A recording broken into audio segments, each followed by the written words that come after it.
On Thursday, the 27th of April 2017, the bipartisan Congressional Ahmadiyya Muslim Caucus held a congressional briefing in the U.S. Capitol building on the persecution of Ahmadi Muslims in Pakistan and Algeria. Entitled Recent Trends and Developments in Global Persecution of Ahmadi Muslims, the event drew dozens of attendees, including representatives from the U.S. Congress, the U.S. State Department, the U.S. Commission on International Religious Freedom, NGOs, and media.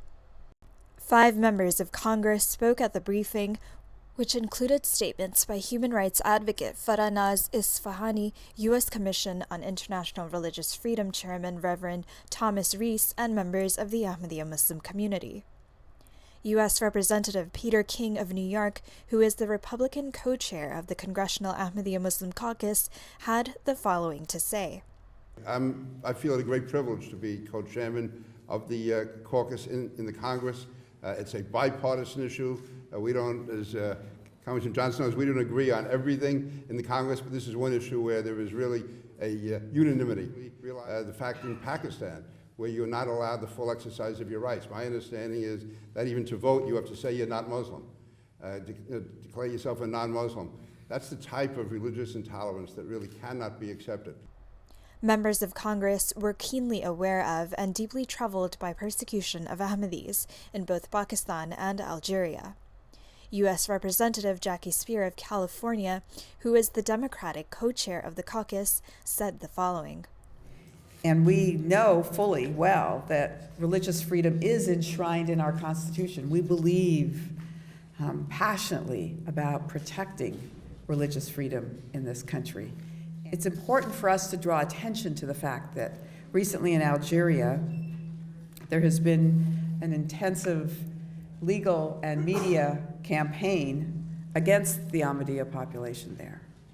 So much so that it resulted in the arrest of the National Ahmadiyya president, Mr. Mohammed Fali, to a student who was jailed in Algeria for charges that he was supporting terrorism because he posted a video exposing the brutality of ISIS. In Pakistan, as we know, the legal discrimination against the Ahmadiyya community is gross. The fact that you cannot vote in Pakistan unless you denounce your faith is repugnant to us, and I'm sure is repugnant to you. And last December, at the Ahmadiyya headquarter office in Rabwa, it was raided by armed members of the Punjab province police. So you are, as a religious group in many countries outside of the United States, being challenged in your faith. And it's incumbent on those of us in Congress to speak up about these violations. Farah Isfahani, former member of the National Assembly of Pakistan and author of Purifying the Land of the Pure, highlighted the plight of 2 long-standing prisoners of conscience in her statement. One of the most recent cases of persecution against Ahmadis relates to the arrest, detention, and sentencing of Mr. Abdul Shakur, an 80-year-old optician, for propagating the Ahmadiyya faith. So on December 2, 2015, Punjab government's counter-terrorism department, accompanied by Pakistan's elite force, raided a symbol bookstore owned by Abdul Shakur and arrested him for selling Ahmadiyya literature. He was sentenced to 5 years imprisonment under Penal Code Section 298C and 3 years under the Anti-Terrorism Act. Blasphemy and terrorism charges have also been brought against Mr. Tahir Mehdi, the editor of the Ahmadiyya Muslim Community's daily newspaper, Al-Fazl, a 102-year-old publication. In order to register and vote in Pakistan, each citizen must complete a form stating his or her religious affiliation. Ahmadi Muslims must declare that they are not Muslim on this form in order to vote. As a result, hundreds of thousands of Ahmadi Muslims, if not far greater, are disenfranchised. And I would beseech all of you to get behind this. The Ahmadiyya community must be allowed to vote. It is a human right. Other members of Congress spoke out forcefully for religious freedom. I think that it's time now for human beings to wake up and start appreciating all of our differences and respecting our differences and allowing each one of us to live in peace and harmony.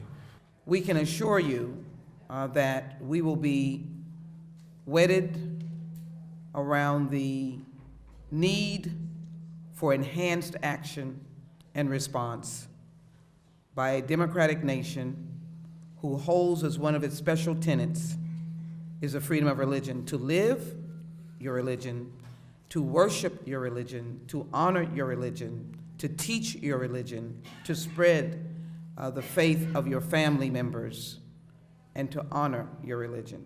And so I'm delighted of this conference, and I look forward to continuing to work with all of you to uphold and pride ourselves in the fact that cannot be disputed.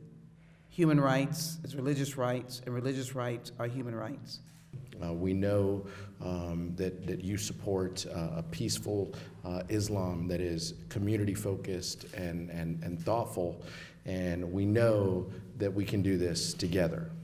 So I want to thank you for continuing to open up your facilities, to open up your hearts, and to educate us on the importance of supporting these efforts.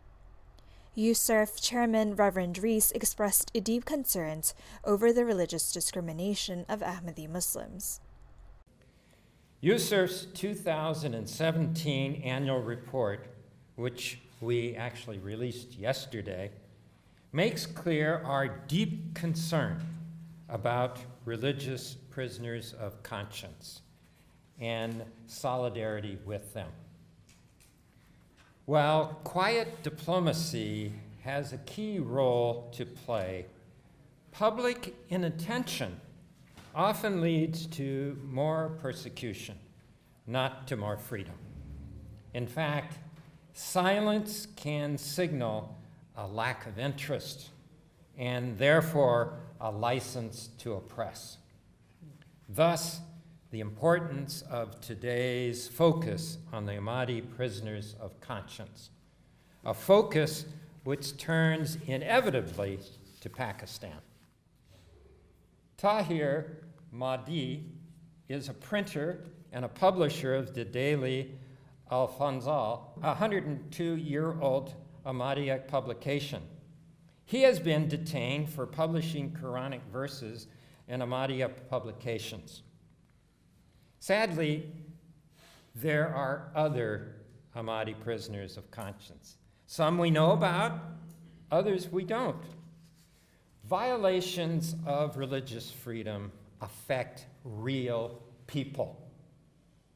We must never forget that it is individuals who suffer the often devastating consequences of unjust laws and practices. We want them to know that they are not forgotten. We want to highlight the laws, policies, and practices that led to their imprisonment, and we want to hold their government accountable. Ultimately, we want prisoners of conscience to be freed and want to work with you to help ensure that they are. Members of the Ahmadiyya Muslim community outlined in detail the persecution of Ahmadis in Pakistan and Algeria. After the speakers made their statements, there was a Q&A session with the panel, wherein it was noted both Pakistan and Algeria will be assessed during this year's Universal Periodic Review by the United Nations Human Rights Council. After the event, guests expressed their appreciation and, along with members of Congress, vowed to work towards ending religious persecution and promoting human rights universally. Sania Ahmed, MTA News, USA.